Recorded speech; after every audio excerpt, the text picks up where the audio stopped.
పల్లెవాడలోన కృష్ణమూర్తి నువ్వు ఏమి పనికొచ్చినావు కృష్ణమూర్తి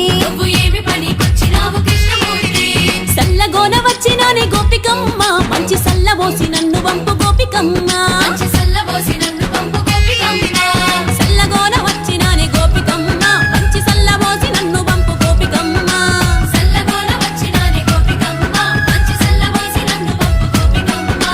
కొత్త కోడలినయ్య కృష్ణమూర్తి మా అత్తగారి నడగవయ్య కృష్ణమూర్తి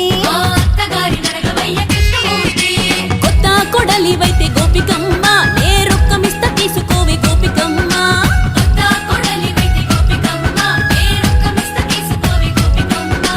రొక్కాము నా కొత్తు కృష్ణమూర్తి యాదాద్రికి పంపవయ్య కృష్ణమూర్తి రొక్కాము నా కొత్తు కృష్ణమూర్తి యాదాద్రికి పంపవయ్య కృష్ణమూర్తి